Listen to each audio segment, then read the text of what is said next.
Hi, welcome to Innovators.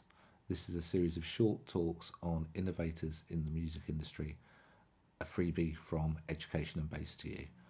Now, here at Education and Bass, we tend to talk about electronic music, and in this series, I actually want to focus on the wider music industry. So, on occasion, I might throw a curveball in there, and we're actually going to start with week one with a curveball.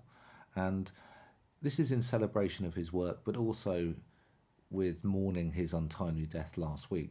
The first innovator I want to talk about is Tom Petty. Not an innovator of electronic music remotely, Tom Petty has had an effect on pretty much anybody that's released music through the music industry. And the reason for this is that the record industry is notoriously bad. The artists are normally the ones that get the least amount of money out of their work. Everybody else gets their cut first.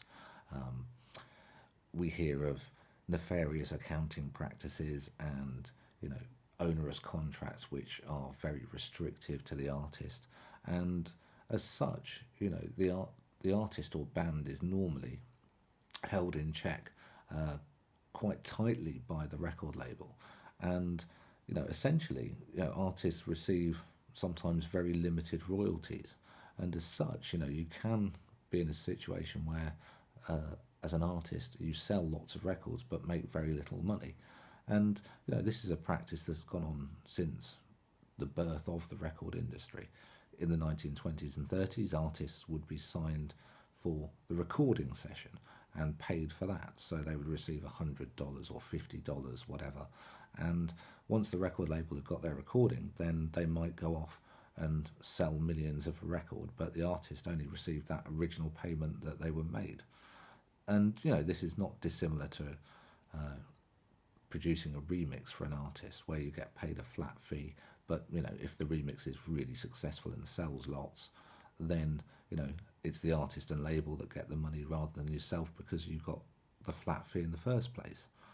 So, in a typical recording contract, the artist gets an advance from the record label, and this is set against any future earnings that the artist might make from royalties.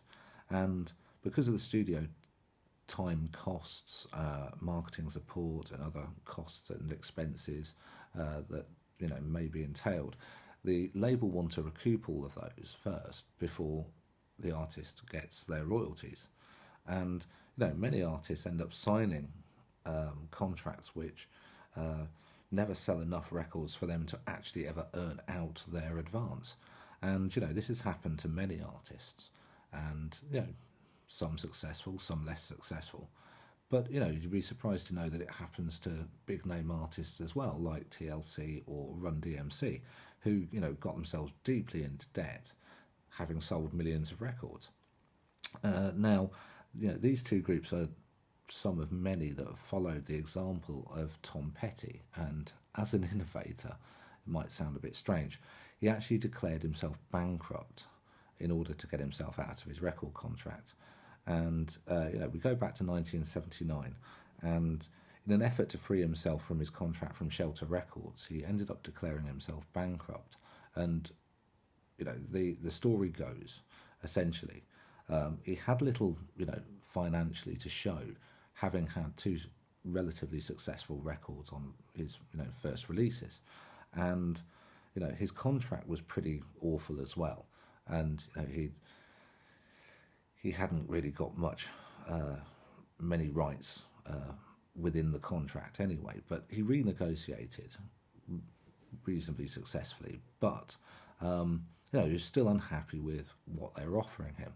So essentially he refused to release the album that he was recording. He fronted all the cash himself for the recording costs, which was about $500,000, and then essentially filed for bankruptcy at that point, proving that he'd only earned $38,000 the year before, but obviously had amassed this massive recording debt. And essentially when he filed for bankruptcy, the reason behind this, or the loophole he found was simply that his record label, Shelter, was managed by a larger label, ABC, and ABC was being sold to MCA. And essentially, he didn't want to be passed off to another label. And, he knew if he was passed off to MCA, there'd be absolutely no way he'd be able to renegotiate his contract. And knowing this, when ABC were trying to sell to MCA, he filed for bankruptcy.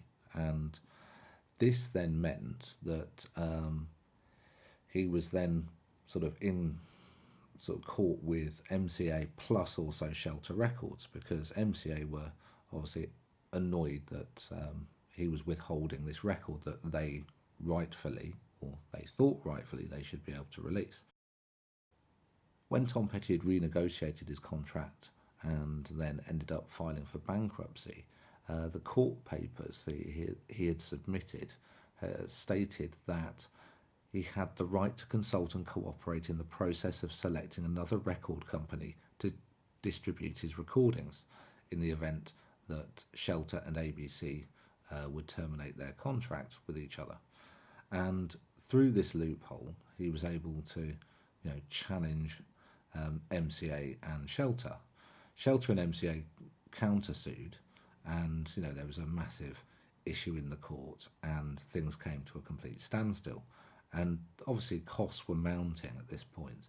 And over a period of time, eventually, Shelter decided that they would pull out of the legal battle because it was costing them too much money. And as an independent label, then it was maybe going to take them under.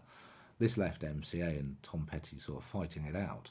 And eventually MCA backed off and ended up offering Petty a new recording contract under an independent label managed by MCA. And the contract was awarded at $3 million. So it just shows that, be aware of what you're signing, and obviously read the small print, because, when you're signing contracts and signing publishing rights, as Tom Petty did, if you're not aware of what you're signing, then, you could end up with very, very little. So innovator number one is Tom Petty. And essentially, if we're going to take something from this, it's really just to stand up for yourself as an artist. You have rights. And, if you are ever fortunate enough to record and release your music through a record label, be aware of what you're signing when you sign things. Read the small print and, be aware of what your rights are. Thanks very much. Bye.